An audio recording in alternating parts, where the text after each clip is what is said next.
All attendees are in listen-only mode.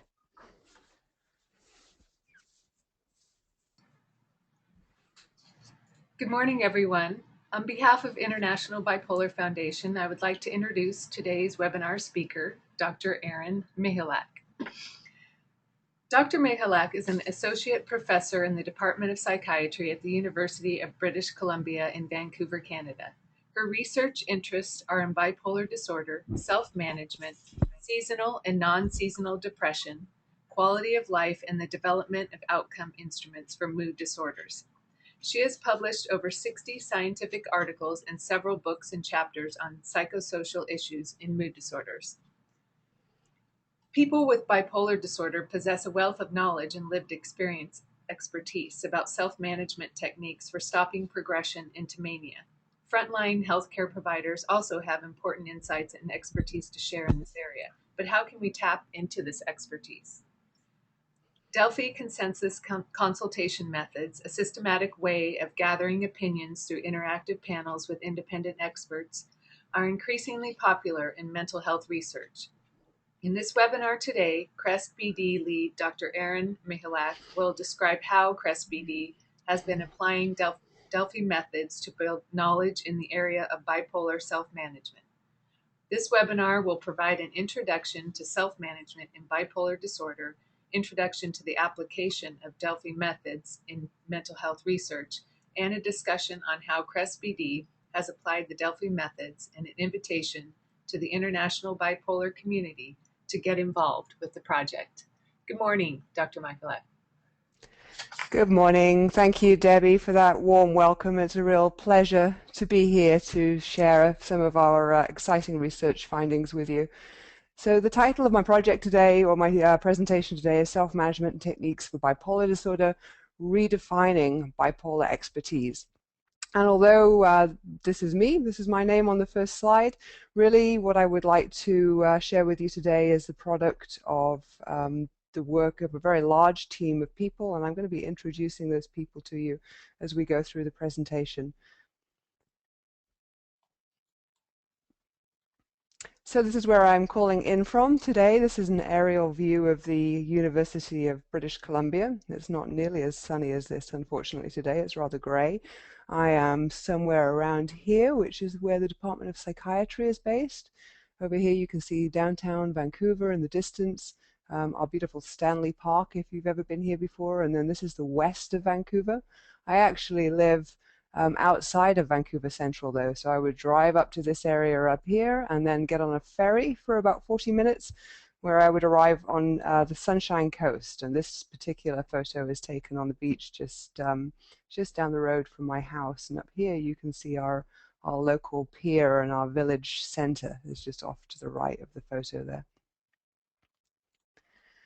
This is what I would like to do with you this morning in terms of objectives. I'd like to first of all spend a little bit of time introducing you to the team within which we work, which is the collaborative research team to study psychosocial issues in bipolar disorder. I'm going to move on to introduce the concept of self-management in bipolar disorder to you, with specific emphasis on how we understand self-management within the context of CREST BD specifically, and this Delphi research project I'm going to tell you about. I'm going to move on then to discuss how we have been applying Delphi consultation consensus methods in the context of what we call a community-based participatory research approach. And I'm going to define as we move forward what this means, this CBPR approach. And I'm going to end with plenty of time for questions and answers and an invitation for you to get involved in the project that I'm going to be telling you about this morning. So first of all, let's move on to talk about CREST BD. This is the vision for our network. We are a Canadian network primarily. We're funded by the healthcare funding agency here in Canada, the Canadian Institutes for Health Research. We're in our second year now of 3 years of funding to move from a more local, provincially focused team into a national network that spans right the way across Canada. However, at this stage, we're also quite international in scope, and many of the members of the network are based down in the US, in Australia, in Hong Kong, and in the United Kingdom.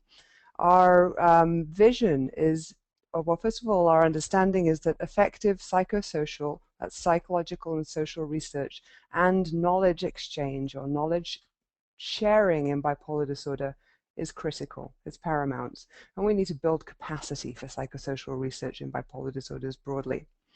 Our mission is to advance bipolar disorder psychosocial research and, importantly, its application in Canada and internationally. And in doing so, our vision is that we will optimize and improve both the health and the quality of life of people who live with bipolar disorder and reduce stigma for these individuals.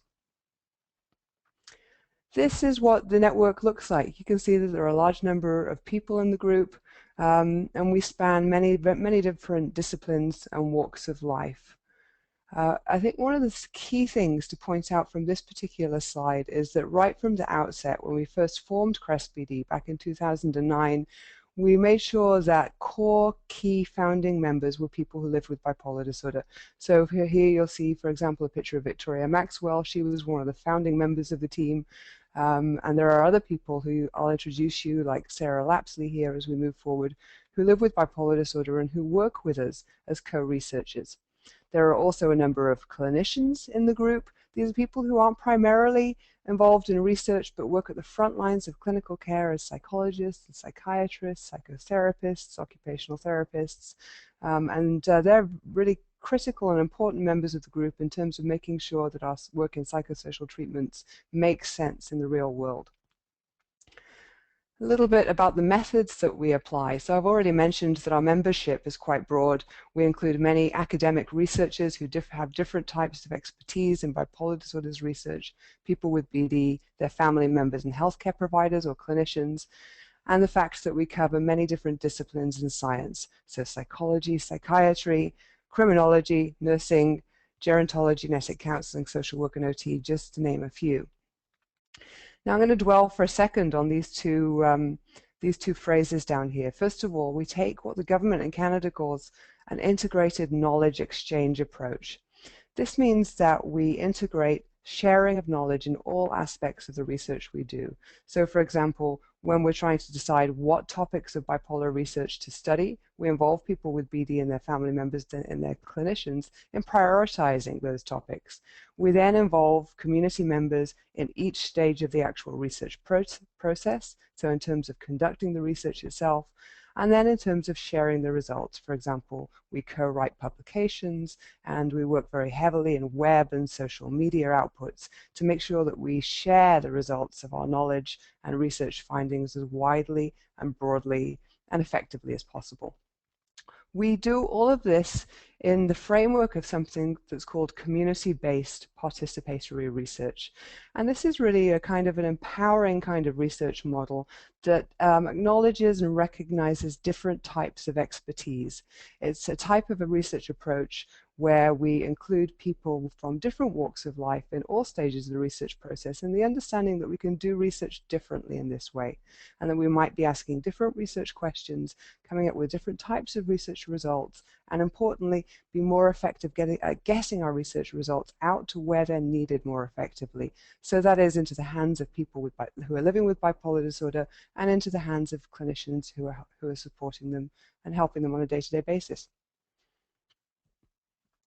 This is how the network is structured. So just to give you an idea of some of the ways that we involve community in this process, you'll see, for example, that we have a community advisory group. This is a group made up of both of people who live with bipolar disorder and healthcare providers, and they span Canada, so they're from British Columbia and Toronto and other areas of Canada, and they help guide our different research projects and advise on those projects as we move forward, problem solve, and help us get the most out of them. We also have a national advisory group, and this consists of people who are really networked with some of the major Canadian organizations like the Mental Health Commission of Canada, for example.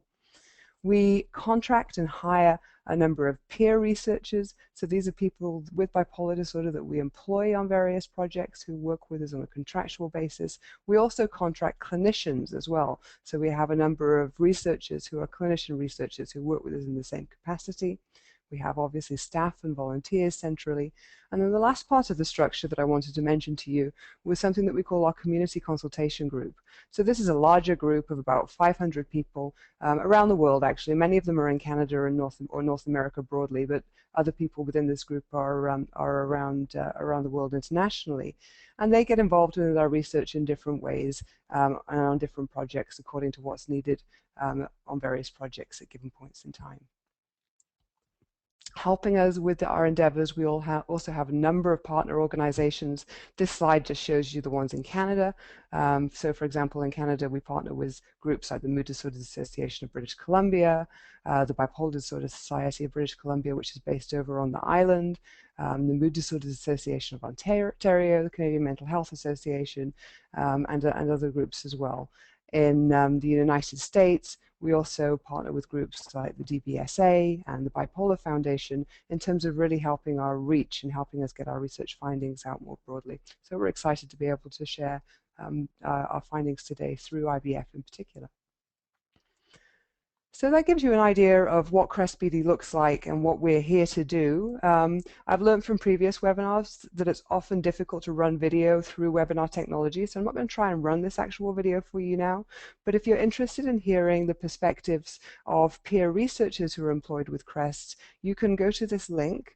There's a 3 or 4 minute YouTube video available on our website that talks about what it's like to be a peer researcher within the team from the perspectives of people who are doing just that. And this is an image of Victoria Maxwell, one of our founding members.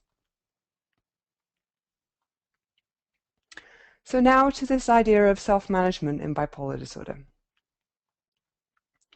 This is an image of one of the very first studies that looked at essentially what people with bipolar disorder do to stay well. You could term these self-management strategies. You could also term them wellness strategies or coping techniques. There are a variety of terms that are used in the literature, but essentially it refers to the things that people do for themselves to live well in the face of a typically chronic health condition such as bipolar disorder. So this was a study that was conducted by a woman in Australia, Sarah Russell, back in 2005, and it was really a seminal piece of work in that it was the first project to talk to people who self-described themselves as living well with bipolar disorder about what they did to stay well. And this is what they heard within that study. They heard that in order to live well with bipolar disorder, there were a number of things that seemed to be effective. First of all, accepting your diagnosis.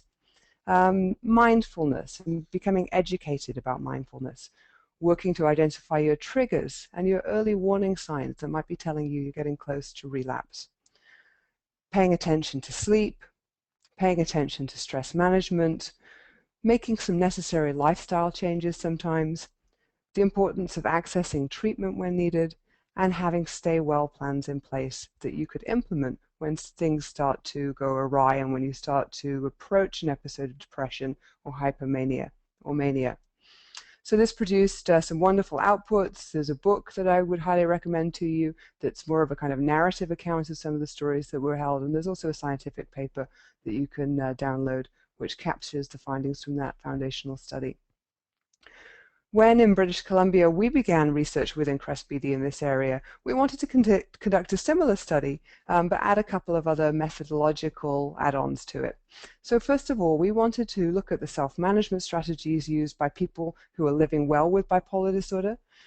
We actually were looking for people who met a number of they would call it objective criteria for living well. So these were people who were working or parenting successfully or fulfilling their roles in society successfully, and they were interviewed quite intensively.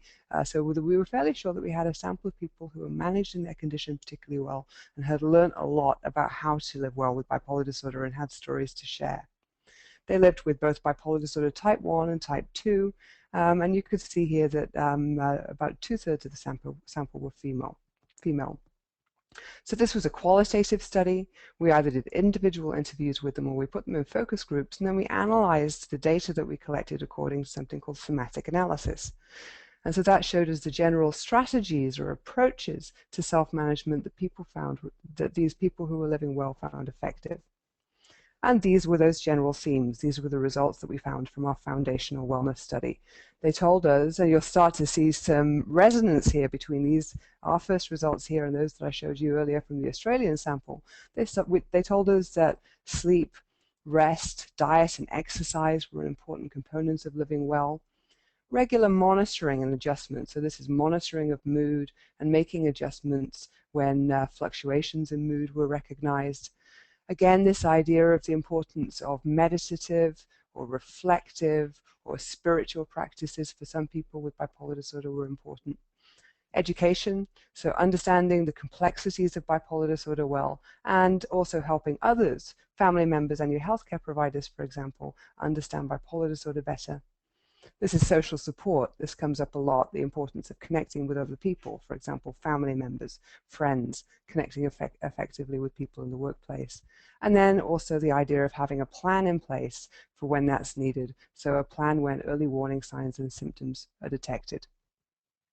So as I mentioned, this is a qualitative study. It provided some very rich data for us as a foundational piece of work about self-management strategies in bipolar disorder and those that might be effective. However, it was hampered by many of the things that hamper qualitative research generally.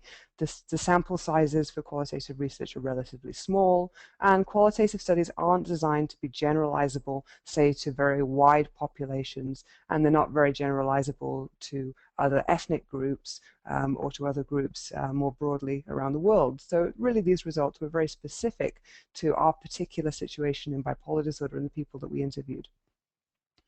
However, at the same time, what we were starting to see was a real building of impetus and interest internationally into the idea of self-management and bipolar disorder. One of the other groups that I'll point you to at this point, who's producing some excellent work in this area, is the Spectrum Center, which is based at Lancaster University in the United Kingdom. This group is co-directed by Dr. Stephen Jones and Fiona Loban. And they're producing, I would say internationally, some of the most excellent work on self-management in bipolar disorder. This is a clip from just one of their papers, which is a review of what we've learned about self-management in bipolar disorder over the last few years collectively, internationally. So I would encourage you to read this excellent paper if you're interested in learning more about the thrust towards self-management in bipolar disorders broadly. So lots of research going on into self-management. We really wanted to come up with a definition of what self-management means, and we wanted to do this within the context of our community-engaged research model. So we actually worked in particular with one of our peer researchers, Mike Scott, here in Vancouver, who was working on this Delphi project that I'm going to tell you about, to come up with a definition of self-management that we thought fitted with our approach to research. And so this is how we understand self-management in CREST-BD. We think it refers to the plans and or the routines that a person with bipolar disorder can use to promote both their health and their quality of life. We think that healthcare providers play a really important role in self-management and can certainly provide information about what self-management strategies might work for people with bipolar disorder. We also think that friends, families, and caregivers, the wider social support networks a person can have, can be importantly involved in developing strategies, refining them, honing them, and critically supporting their use in people with bipolar disorder. But outside of hospital settings where a person might be committed, for example, for their own safety, it's typically the person with bipolar disorder who chooses and acts and decides on their approach to self-management and indeed tailors their own personal self-management strategies. So we see self-management as something that is primarily self-generated but supported ideally by a wide range of other people, including family members and healthcare providers. Self-management strategies themselves can encompass a wide range of plans, activities, or routines such as sleep, diet, leisure, or engaging in relaxation practices. Moving to the next part of our presentation, what I'm going to tell you about now is how we have been using a particular method called Delphi consensus methods to unpack this idea more broadly of self-management, effective self-management strategies in bipolar disorder. So what are Delphi methods? They're a really interesting technique. They've been used quite broadly in health population research. They're becoming more popular now in mental health research. And essentially what they are is a way, according to this quote, of it's a group facilitation technique. It's an iterative multi-stage process which is designed to transform opinions, multiple opinions, into group consensus. Delphi methods are really particularly useful for building knowledge in areas where there isn't, for example, much scientific data yet, or where knowledge still is fairly at an early stage of development, where there are gaps in knowledge. There's been previous Delphi research conducted in the bipolar disorders research field. This is a study that was actually conducted by Tony Jorm's group. He's based out in Melbourne in Australia and is one of the world's international leaders in Delphi methods. This isn't really a bipolar disorder specific study, but it's very interesting for us here today in that they did a Delphi consensus study of what self-management or self-help strategies work for lower or milder levels of depression. So it was looking for self-management strategies that were effective for unipolar depression. So not for bipolar depression specifically, but obviously there's going to be a lot of overlap between the two. Another study that we're particularly fond of is that conducted by Leslie Burke, who was also a collaborator of ours. And she did this wonderful study that was looking at guidelines and the development of guidelines for caregivers or family members of people with bipolar disorder using Delphi methods. So I'd encourage you to read this paper if you're interested in that particular area. So Delphi methods have been used by a couple of other research groups in bipolar disorder. So they weren't new to the field, but there were a couple of things that we wanted to do that was different. We knew, for example, that there was this Delphi study looking at successful strategies for depression. What we thought that was missing in the literature was knowledge on what self-management strategies best work for keeping balance in mood, and importantly, for stopping progression into either hypomania or mania in people with bipolar disorder. And so really this is the crux of this particular research project that I'm going to tell you about, really looking for techniques that stop people progressing up into elevated mood states. The study contains a number of phases which are sequential, and I'm going to talk you through these phases and describe them a little bit as we go through. Now, you remember that I told you about that foundational qualitative study that we did. That's where we began. We went back to all of the transcripts from the interviews and the focus groups we had performed from our foundational qualitative study. And we didn't look at the thematic analysis results. What we did essentially is went back to all the raw transcripts, went through them all again, and our peer researchers in the group pulled out all of the statements in there that made a credible or potential self-management strategy. So for example, if somebody in a focus group has said, I go to bed at a regular time every night, we considered that a potential effective strategy and pulled it out and put it into an Excel database. That in itself was a large piece of work. Following that, or at the same time as that actually, what we did was a standard peer-reviewed literature review of the scientific literature on self-management in bipolar disorder. So you'll see here a clip from PubMed, which is a search device for scientific literature, and we used a number of key terms like self-management, bipolar disorder. We also used some more scientific terms like prodromes, which is another word for an early warning sign. So we did a very thorough review where we were sure that we pulled all of the papers, all the scientific papers that had been published so far, looking at what self-management strategies were effective with bipolar disorder. And so we went through the same process when we pulled all those papers out of going through all of them and looking for all the mentions of different types of self-management strategies. We collected all of those and put those in a different Excel database. The second part of this search was much larger in scope, and this was the grey literature search. Grey literature refers to all the different types of materials and knowledge that isn't published in an academic or a peer-reviewed scientific publication. So for example, this refers to books, government documents. Interestingly, it refers to blogs, to chat forums, to bipolar disorder websites that are very rich, to conference proceedings which haven't always been made it out into the scientific literature yet, and to YouTube videos and videos that are posted on the internet. The way we did this part of the study was we relied heavily on two of our peer researchers in the group, Sarah Lapsley and Mike Scott, and they spent multiple hours actually in collaboration with a large team of additional volunteers and psychology student volunteers going through various forms of grey literature, again to start to identify different types of self-management strategies that might be out there. So here's a bit more detail on that. These are some of the blogs that we went through. We essentially used Google to identify the most popular bipolar blogs out there on the web, and then once we had identified the most popular and heavily used and cited blogs, we laboriously went through those blogs and combed through them to again look for management strategies that were being described as being effective. These are some of the books that we went through. We identified the top clinical books that were being described in Google that were effective for bipolar disorder or that were referenced for bipolar disorder, and the top self-help books. We bought each of those books, and our peer researchers essentially read them probably multiple times, cover to cover, and pulled out all of the self-management strategies embedded in those books that were described. I think you might be getting a sense at this point for the number of hours that have gone in to each of the stages of this process. This great literature search took hundreds and hundreds and hundreds of man and woman hours.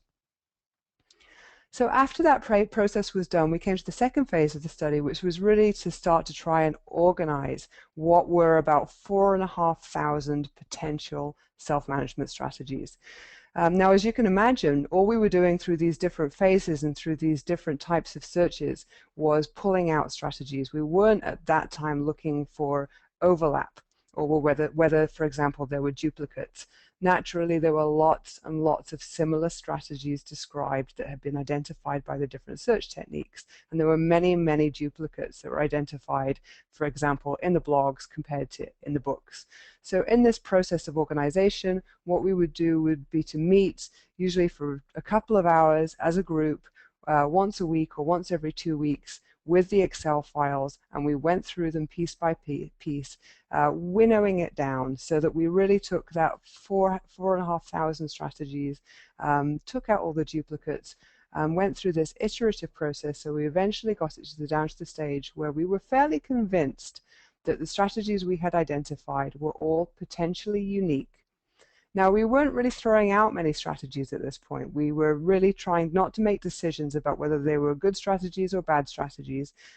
We were just trying to take a very inclusive approach so that almost anything that could be a potential wellness strategy for bipolar disorder made it in to this pool here.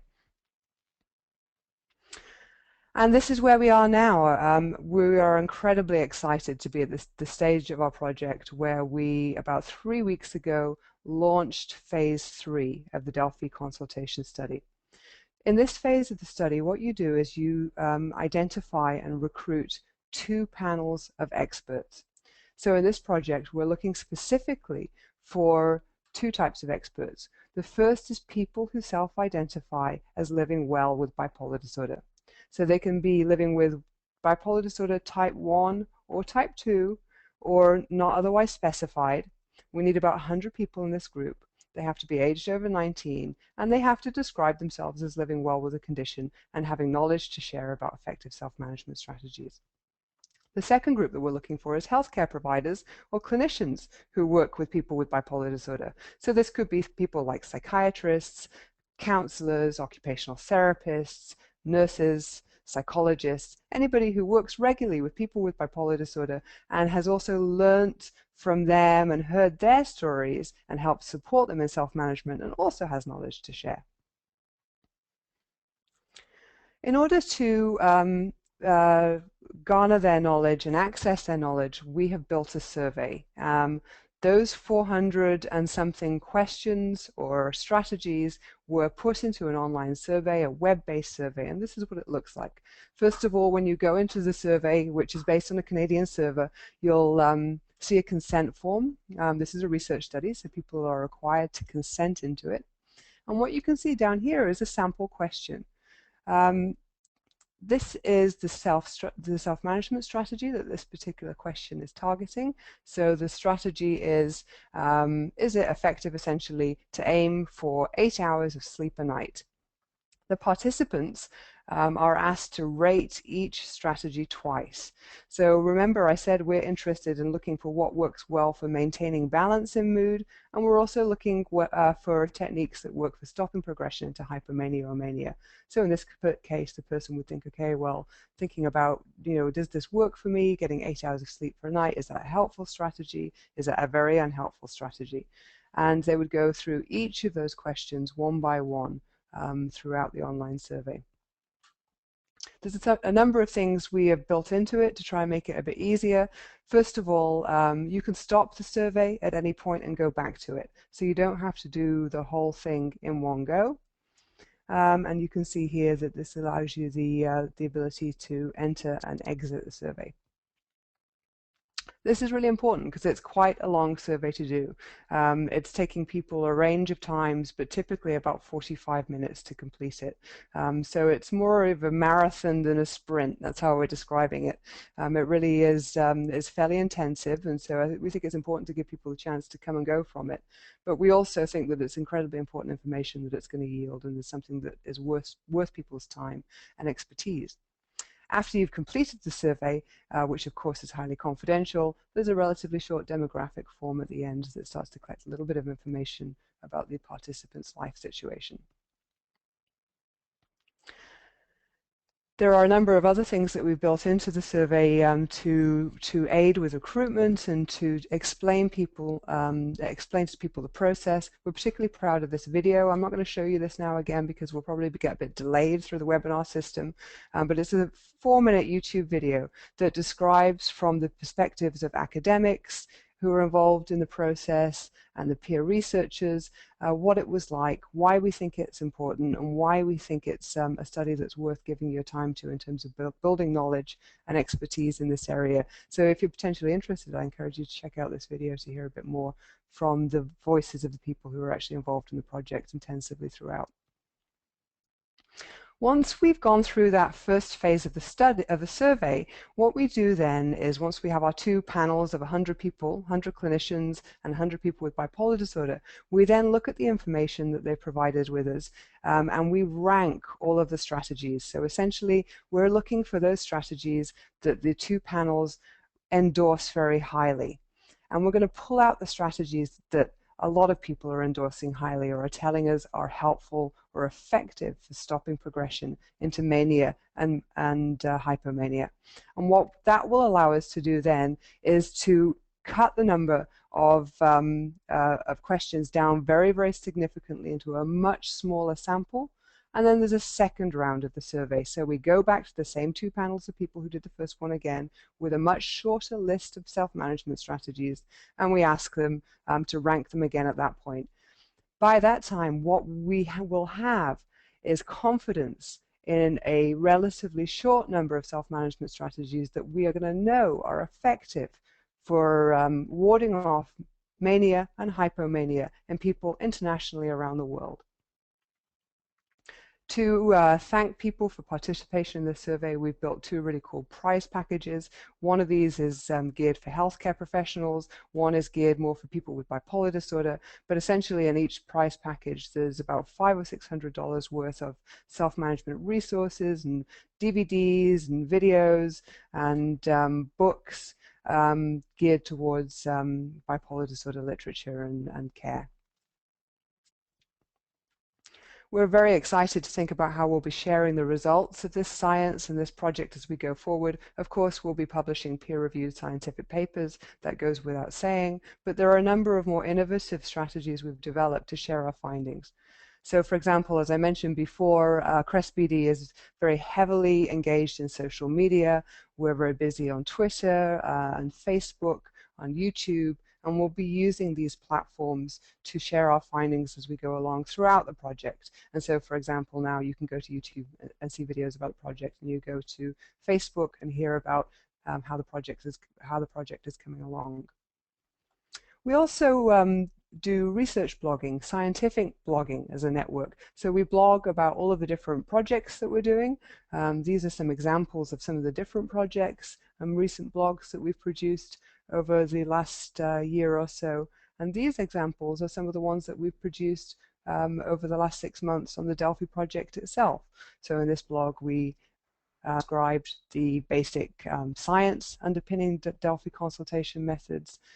This was a blog written by Mike Scott about what he had learned when he was looking for different books that were effective for self-management for bipolar disorder. This was one by Sarah Lapsley about the job that she was working on, which was the grey literature search and the enormity of that process. And this is a methodological blog produced by Melinda Suter, who's one of the other scientists working on the project.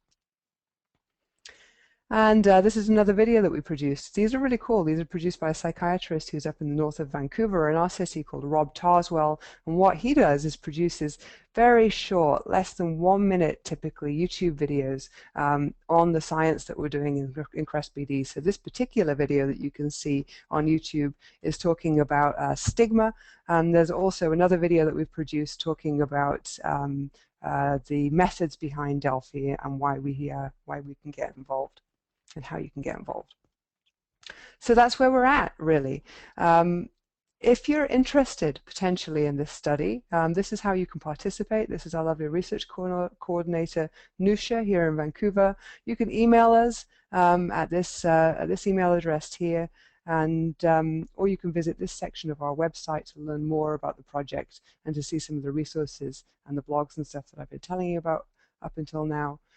We truly believe that Delphi as a process gives us a way to build knowledge in this area that is international in scope and that has the potential to fill a very significant gap in the science of bipolar disorders currently. And we really encourage you to get involved and to join us in building scientific knowledge in this area. I started by showing you a scene from where I live, and you'll remember I said that this is the view down the beach in Roberts Creek. This is the view of our pier and the villages over here. We have a community event every year, which is called the Mandela, and on the solstice in the summer, the community comes out, and we're all invited essentially to collectively make a painting together, which is just at the beginning of the pier on the parking lot, essentially. And you all get a little bit of the Mandela image to draw and to fill in or paint. The process is kind of interesting. It happens over a whole weekend, and you watch it going, and you think, wow, I have no idea how this is going to work, and my painting's awful, and God, what is that kid ever doing over there, and how is this ever going to come together?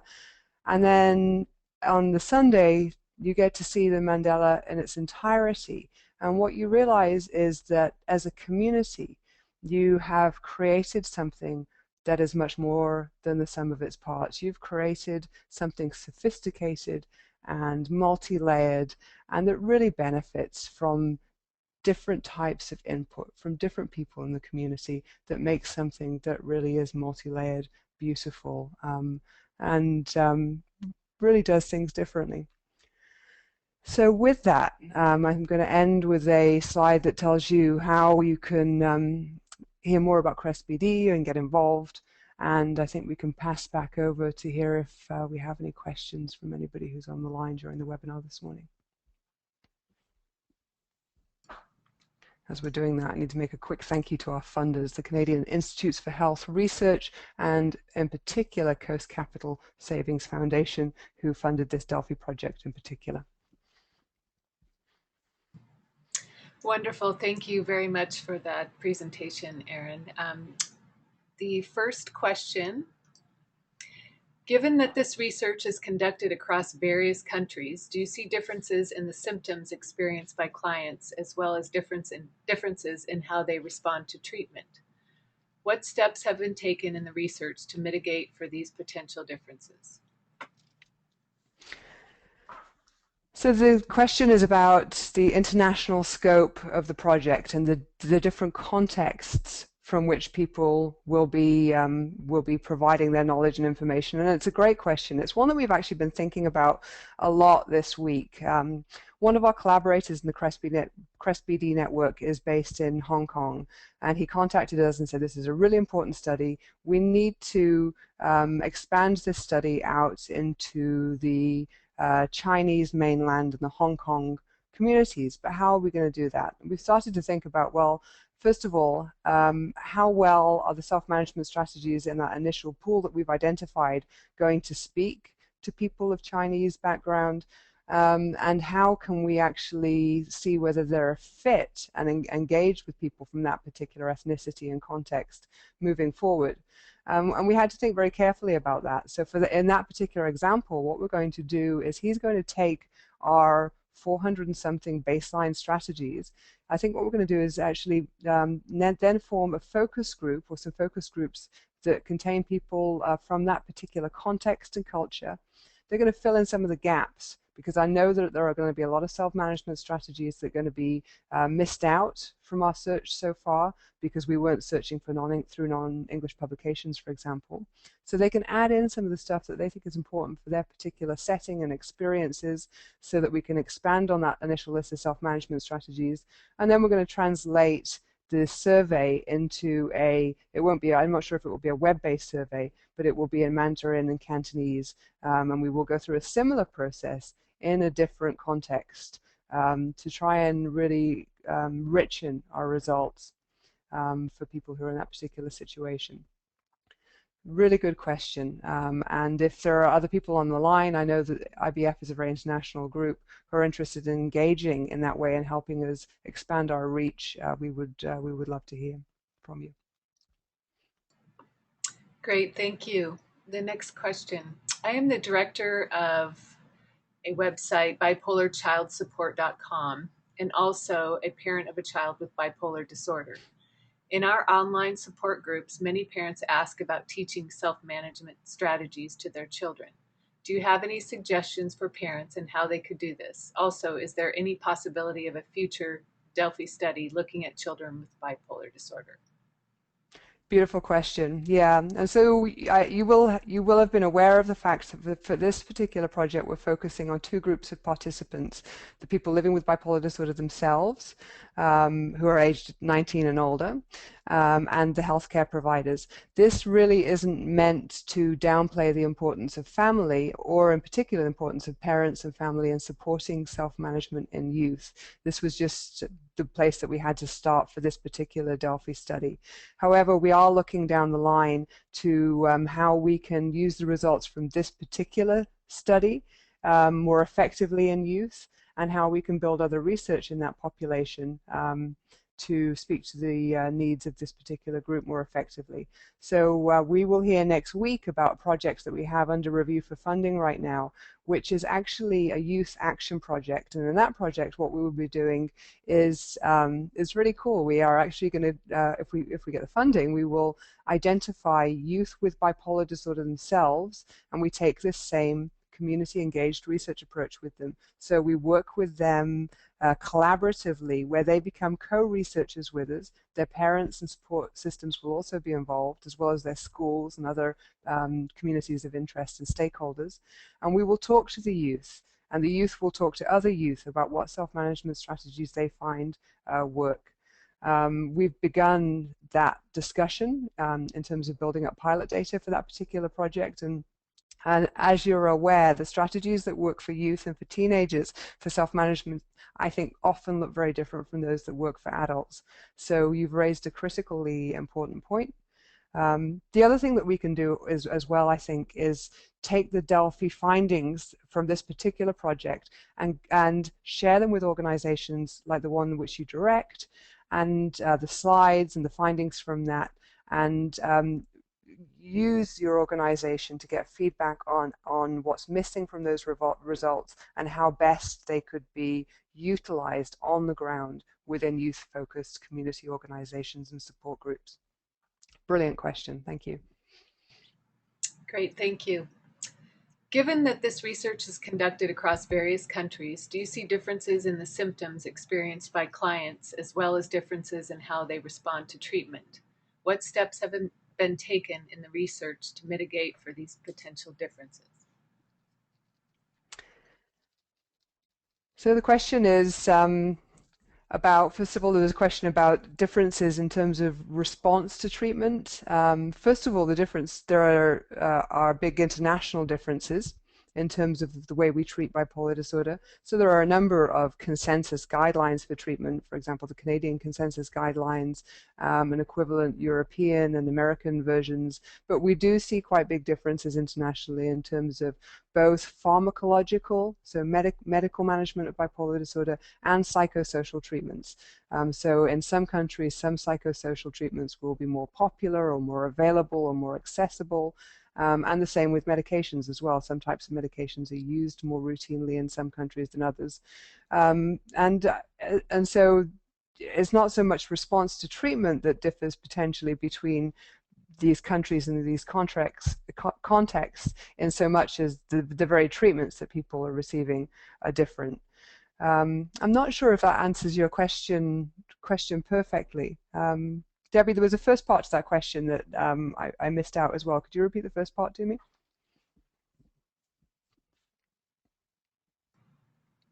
I'm sorry, Erin. When I read that, I deleted that question. I'm sorry. Maybe if I didn't capture it right, if the person who asked it could retype out to you the Retype the first bit. I question. wasn't just sure if I caught both elements of the question effectively enough there. We're excited by the international scope of this project and the ability of groups like CREST-BD who do span international boundaries to collect data like this in a new way. So typically what's happened in bipolar disorder science previously is that quite naturally it's been conducted within particular countries and it's been funded by governments, say, in the United States or in Canada, and is quite geographically localized.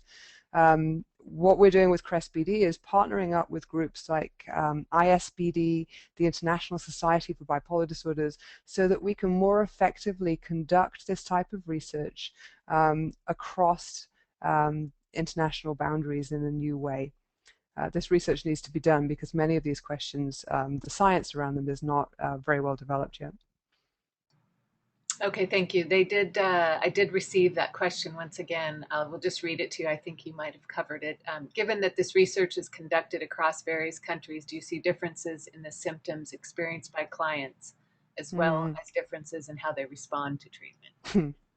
Yeah, I knew I'd missed part of that, and that was the presentation of symptoms according to different cultures and contexts. There's a literature on that, and it feels very real and very, very true that the way that bipolar disorder symptoms are interpreted across different cultures and contexts and settings does differ quite substantially.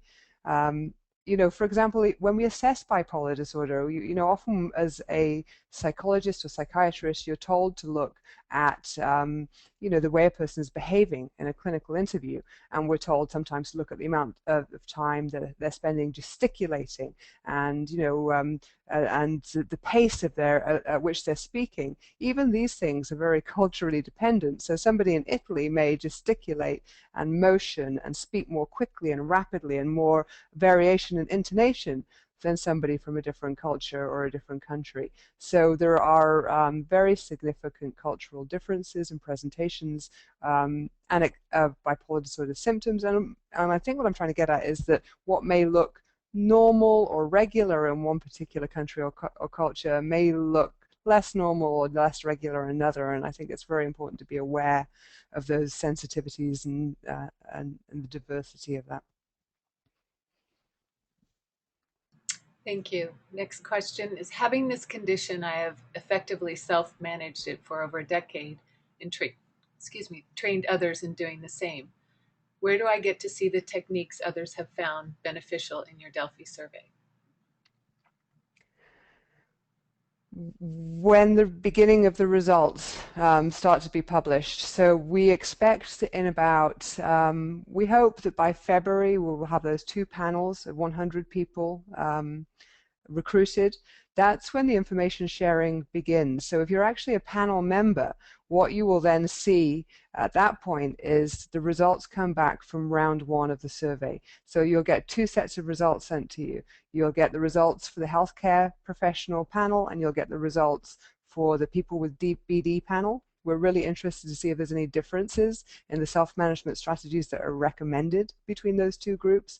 And that will be the beginning of the data. That will be the beginning of being able to get some glimpses into the findings from this particular project and what works and what doesn't work.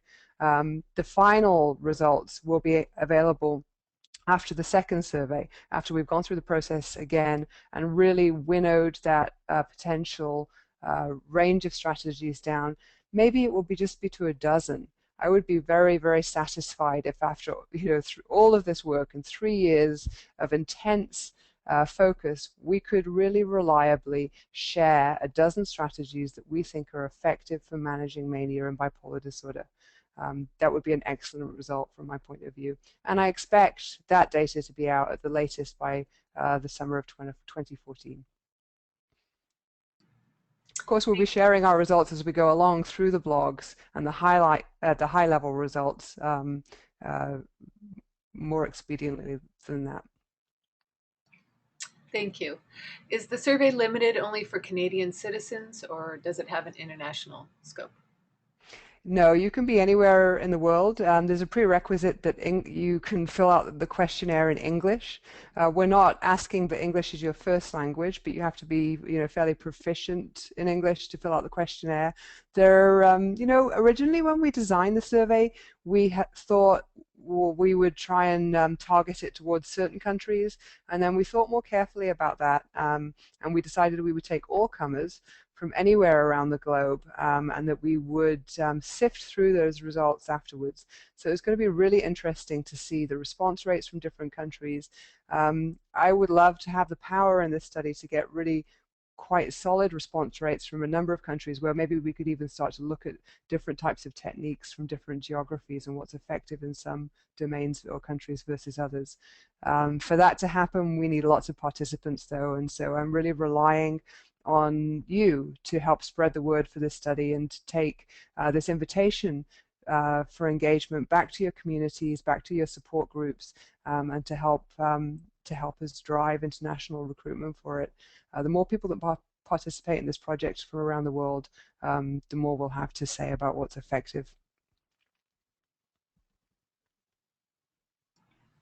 Thank you. Are there plans for another similar research study for stopping progression to depression for people with bipolar disorder?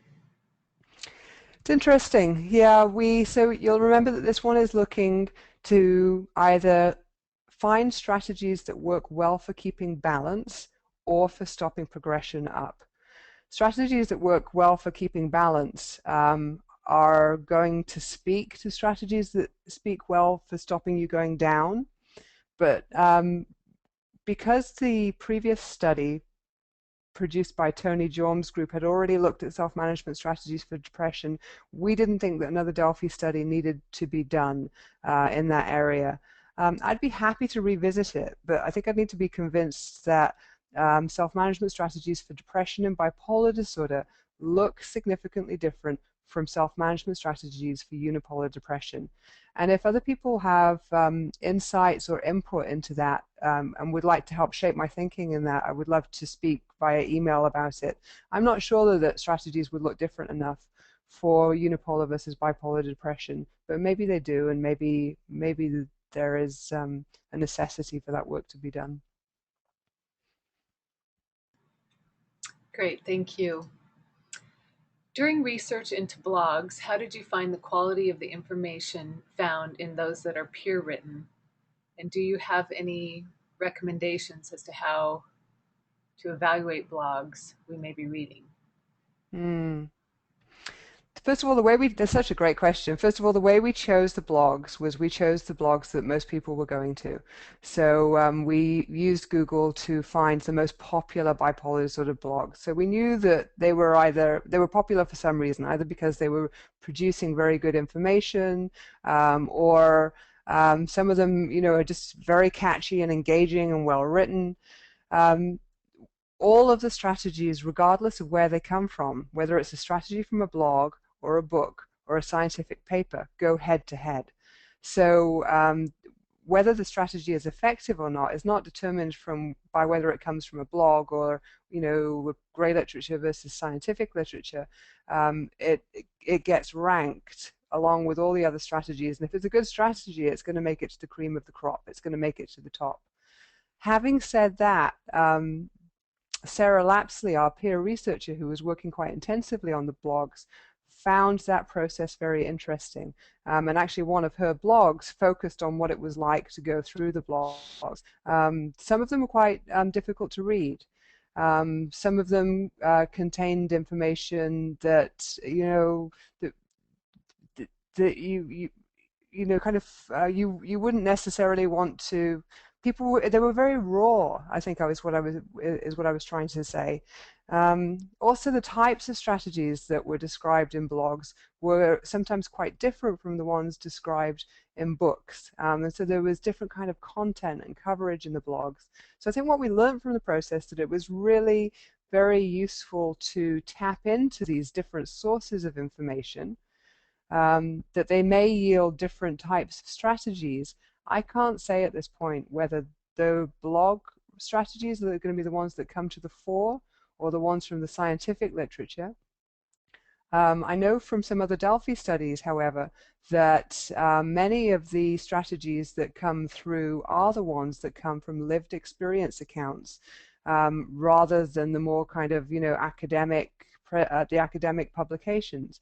It's often the more pragmatic, real life. This is what you do in this particular situation. This is what's worked for me when I'm experiencing hypersexuality, for example, or if my spending is going awry. Very concrete, pragmatic examples. That kind of stuff came up a lot in the blogs and didn't come up so much in the books, or in the scientific papers specifically. So I can't wait to see the results and to see where the cream of the crop strategies actually came from.